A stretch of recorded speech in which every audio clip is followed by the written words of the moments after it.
Bienvenue sur le podcast Hack Your Soul. Je m'appelle Stéphane et ici, on va réfléchir ensemble aux aspérités de la vie. Traverser les émotions, surmonter des obstacles ou simplement profiter des bons moments. Je partage avec vous des retours d'expérience, des lectures, des discussions. Le but ? Nourrir vos pensées, vous donner des pistes d'introspection et aiguiser votre esprit critique. Autopsie d'une situation foireuse. Dans cet épisode, on va parler de ces situations où vous sentez qu'il y a un truc qui cloche, mais au premier regard, comme ça, vous ne voyez pas du tout ce que ça peut être. Vous vous dites « Ah, je le sens pas, c'est foireux ». C'est un peu comme si vous étiez habitué à naviguer par temps clair et que tout d'un coup, vous rentriez dans une zone de brouillard tellement dense qu'il ne vous reste plus que vos habitudes et votre instinct. Parce que peu à peu, comme le brouillard dure, ça fait du bruit sur votre radar. Vous commencez à douter de vos décisions, et puis vos repères commencent à s'effacer, jusqu'à parfois être complètement perdus. On va analyser ensemble une situation et essayer de comprendre pourquoi cette sensation que votre radar interne ne marche plus apparaît. Quand ça ne se passe pas tout à fait comme on l'avait imaginé. Comme d'habitude, je vais partir d'une histoire, parce que c'est toujours plus parlant. David est en pleine séparation, et a dû chercher un logement in extremis. Grâce à son réseau amical, il a retrouvé rapidement un appartement, le temps de retomber sur ses pattes. C'est Mathieu qui lui prête gracieusement, bon, à part l'eau et l'électricité qui sont à la charge de David. Mathieu lui a dit « Je te le prête sur du court terme, hein, juste le temps que tu te requinques ». David l'a beaucoup remercié et a emménagé rapidement. Mais voilà, 11 mois plus tard, David est toujours dans l'appartement. Il a cherché à bouger, mais n'a pas trouvé quelque chose qui lui convenait. Et c'est vrai que dans cet appartement, il se sent bien, parce qu'il est spacieux et il est bien situé.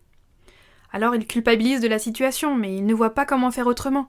Surtout qu'il ne se sent pas l'énergie de redéménager, il se sent toujours aussi vide et aussi triste. Mathieu, lui, a retrouvé un locataire, et demande donc à David de partir. Alors que se passe-t-il ? Regardons d'abord du côté de David.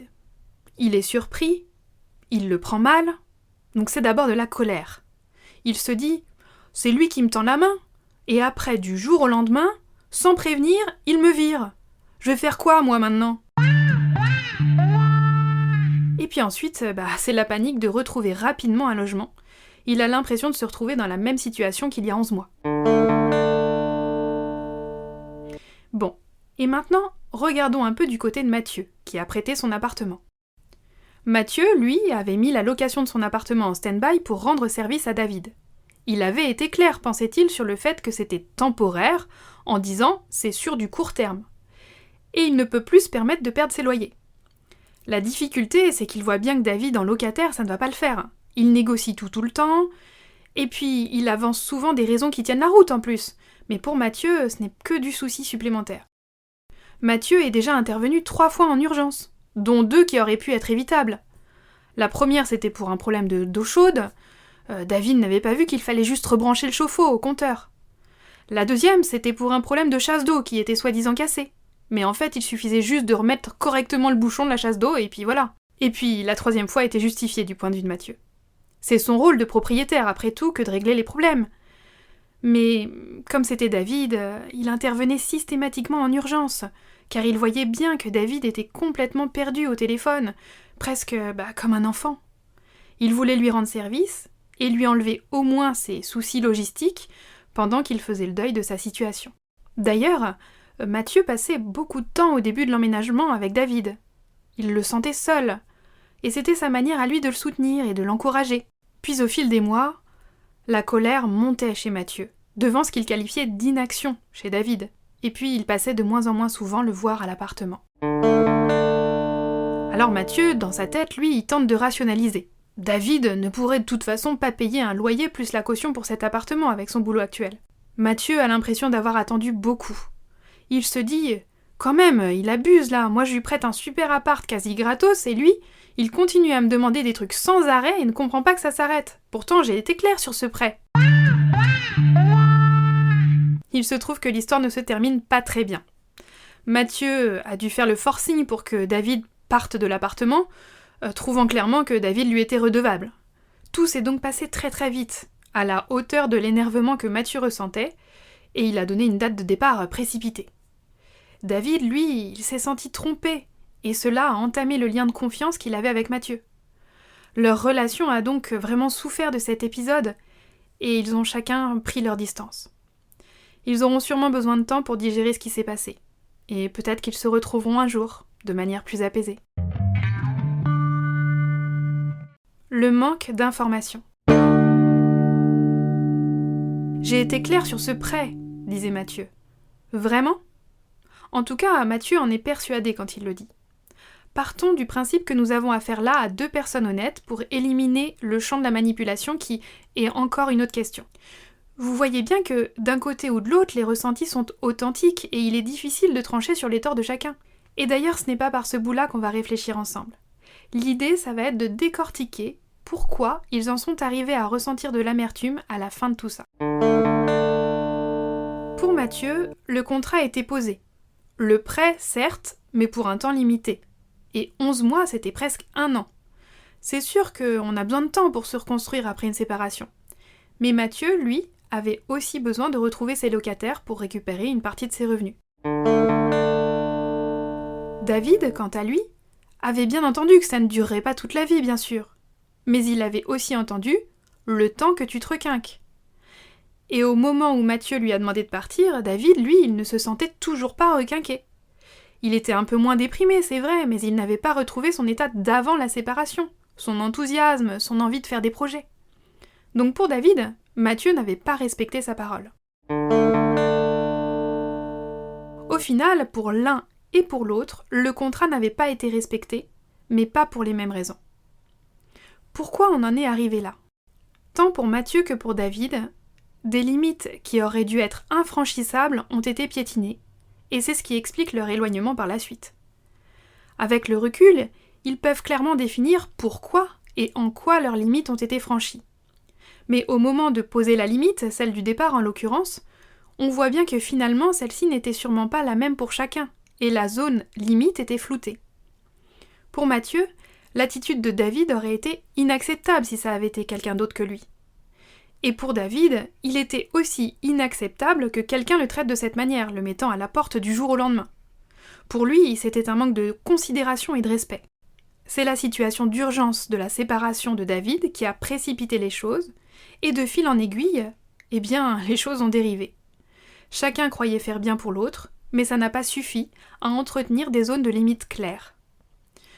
Peut-être que vous avez déjà vécu ce genre de situation où vous savez qu'elle ne commence pas comme il faudrait. Pas comme il faudrait au sens où vous savez que c'est hors cadre, c'est foireux. Mais finalement, les choses commencent quand même et vous êtes embarqué dans cette histoire. Et bien sûr, ce genre de situation, ouvrez les yeux. Parce que dans mon expérience, dans 100% des cas, ça continue d'être hors cadre et de donner des situations impossibles. Donc si je résume, les points d'attention doivent être les situations d'urgence et les situations hors cadre. Et ça vaut pour toutes les sphères de la vie, tant au niveau professionnel que personnel. Une mère de remplacement.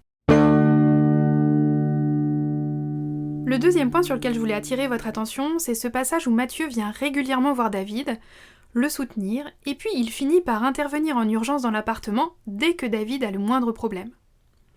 D'après vous, est-ce que Mathieu vous paraît à sa juste place en tant qu'ami là ?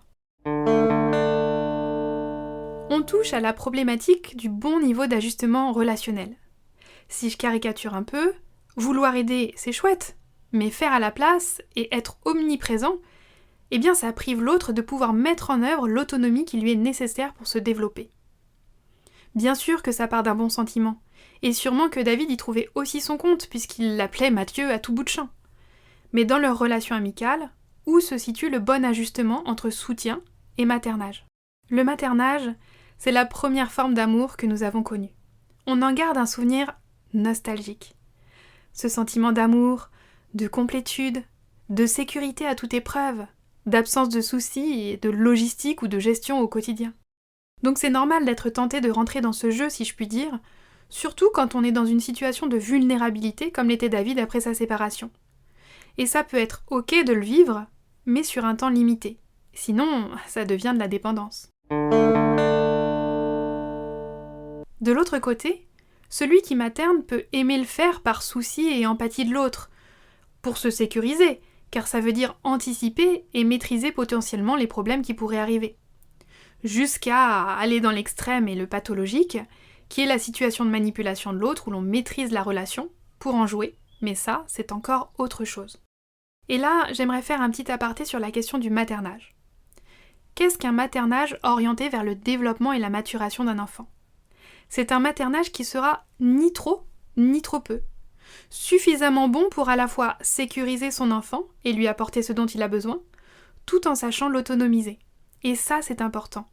C'est lui donner les clés pour qu'il puisse faire petit à petit par lui-même. Le contraire de cette autonomisation, c'est l'infantilisation. C'est-à-dire, j'anticipe tout, je fais tout à ta place, je ne te donne pas la possibilité de tester et d'apprendre finalement. Alors bien sûr, là je caricature un peu ces deux postures afin que vous ayez déjà des repères clairs. Ensuite, entre les deux attitudes, dans la vraie vie, il existe toute une nuance de gris. Si on revient à la relation de David et Mathieu, on voit bien que lentement, ça a dérivé vers l'infantilisation. Par exemple, pour le coup de la chaudière, Mathieu aurait pu expliquer la procédure au téléphone à David et ne pas se déplacer. On peut donc résumer ce deuxième point par le proverbe de Confucius. Quand un homme a faim, il vaut mieux lui apprendre à pêcher que lui donner du poisson. Le conflit de valeurs. C'est peut-être le point le plus difficile, et qui met le plus le bazar dans nos raisonnements quand on essaye d'être rationnel. Ça nous empêche de nous positionner clairement, car tout d'un coup, la hiérarchie habituelle de nos valeurs est chamboulée. Nos valeurs, c'est un peu comme notre radar interne. Et il y a des situations qui brouillent ce radar. Si on se met du côté de Mathieu, voilà les questions qui peuvent le chambouler. Qu'est-ce qui est le plus important pour moi ? Aider un ami dans le besoin ? Ou louer mon appartement ? Stop. Analysons. Ok, c'est super de vouloir aider un ami. Mais le faire à son propre détriment, est-ce que c'est vraiment l'aider ? Je répète assez souvent ici que être dans une relation d'aide, ça signifie déjà être soi assez solide pour apporter tout le support, au sens propre, nécessaire à l'autre. Là, il est question de se recentrer sur soi. Et ça ne veut pas dire être égoïste ou égocentrique. Il s'agit de se demander qu'est-ce qui est le plus important pour moi et comment puis-je le réaliser et le tenir. Est-ce que le plus important c'est aider mon ami ou avoir des revenus locatifs et être sécurisé ? Et auquel cas, comment je peux l'aider autrement ? Alors si c'est aider mon ami, et dans quelles conditions puis-je le faire ? Sur combien de temps est-ce tenable pour moi, avec l'histoire de mes loyers, etc., etc. En clair, c'est pouvoir vous regarder honnêtement, parce que oui, vous n'aurez peut-être pas le beau rôle du bon samaritain qui peut louer son appartement sur 3 ans, mais au moins vous serez clair sur ce que vous pouvez apporter ou non. Poser un contrat ou des limites claires ne vous sera jamais reproché dans une relation honnête. Ce qui est source de quiproquos et de déception en revanche, c'est souvent les non-dits. Pour Mathieu, ça aurait pu prendre cette forme. Écoute, je peux te prêter mon appartement pour tant de mois, parce qu'après, pour moi, ça risque d'être compliqué au niveau financier. Est-ce que tu es ok avec ça ou non ? Mais je soupçonne un peu Mathieu d'avoir tellement voulu entourer et materner David, qu'il en a fait sa priorité, et n'a pas pu poser clairement la base de son contrat par peur de le brusquer.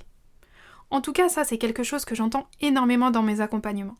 Pourtant, au final, ça brusque beaucoup plus David de lui dire de partir comme ça dans la précipitation du jour au lendemain, que si Mathieu avait posé son contrat dès le début. La deuxième question qui peut être difficile a à voir avec le regard des autres et l'image qu'on veut renvoyer. De quoi je vais avoir l'air si je pose la limite et que j'arrête de lui prêter mon appartement ? Stop. Analysons. On a tous envie d'avoir le beau rôle, d'être considéré, d'être pris pour quelqu'un d'attentionné, plein de qualités. Mais bon, la vraie vie, c'est que chacun a ses contraintes, ses responsabilités à assumer. Mathieu a peur de passer pour quelqu'un d'avide d'argent ou d'égoïste. Il a peur de passer pour un sale type. Et puis, il a aussi peur de la réaction de son ami, de perdre son amitié. Il a peur du conflit qui pourrait en résulter, avec David d'abord, mais aussi toutes les conséquences sur leur groupe d'amis communs. Et là, on rentre dans l'intellectualisation excessive, du genre, si je fais ça, et qu'il me dit ça, il va y avoir ça et ça comme conséquence. Donc, ça veut dire que je ne pourrai pas faire ça, et etc., etc., etc. Et certains d'entre nous sont très très doués pour élaborer tous les scénarios de la Terre. Mais voilà, quand on a fait tout ça, tous ces scénarios, eh bien on en ressort souvent encore plus confus et incapable de se positionner. Conclusion, le cadre n'est pas une fessée. Pour conclure, j'aimerais vraiment vous transmettre cette idée. Poser un cadre, ça n'est pas une mauvaise chose. Bien sûr, la façon dont vous allez le faire est très importante, et il ne s'agit pas de le faire en blessant l'autre. Pour autant, poser un cadre, ce n'est pas une fessée, ce n'est pas réprimander la personne, ni lui faire remarquer une erreur ou une défaillance. C'est une façon de se sécuriser la personne avec qui on est en lien, et le lien qui nous relie. Dans notre histoire, si d'emblée le contrat avait été clair et validé par les deux parties, il aurait pu faire référence et aider à démêler tous les ressentis ultérieurs. Entendez-moi bien, hein ? Ça ne veut pas dire qu'il n'y aurait pas eu de conflit, ou de colère, ou de tristesse. Mais il y aurait eu un socle commun, un point de départ qui aurait fait repère. Un repère commun, sur lequel chacun aurait pu s'appuyer pour faire valoir son point de vue. Si je reprends les 3 points importants abordés dans cet épisode pour que vous les ayez bien en tête. 1. Quand vous vous retrouvez dans une situation d'urgence, ou quand votre intuition vous signifie que c'est hors cadre ou pas comme d'habitude, faites-vous confiance. C'est le moment de prendre un temps de recul pour analyser ce qui se passe avant de vous faire embarquer. 2. Quand on est adulte, les relations de maternage n'ont plus lieu d'être, hormis de façon ponctuelle bien sûr. Et si vous voulez aider quelqu'un, souvenez-vous de cette phrase. Quand un homme a faim, il vaut mieux lui apprendre à pêcher que lui donner du poisson. 3. Les brouilleurs de nos radars internes, de nos valeurs. Ça peut être l'empathie excessive et mal placée, le regard des autres et l'image qu'on veut renvoyer, et l'intellectualisation excessive. Tous ces points peuvent vous servir de warning. S'ils apparaissent au cours d'une situation ou au cours d'une relation, il est alors temps pour vous de marquer un stop. Pour analyser un peu plus ce qui se passe et ne pas rentrer tête baissée dans le brouillard. N'oubliez pas de me dire si vous avez apprécié cet épisode en me laissant un commentaire ou une note étoilée sur vos applications préférées. Ça vous prend quelques secondes. Et moi, ça m'aide énormément à faire connaître le podcast à de nouvelles personnes qui pourraient en avoir besoin. Je vous dis à très bientôt. Et d'ici là, je vous laisse régler vos radars pour qu'ils deviennent à l'épreuve du brouillard.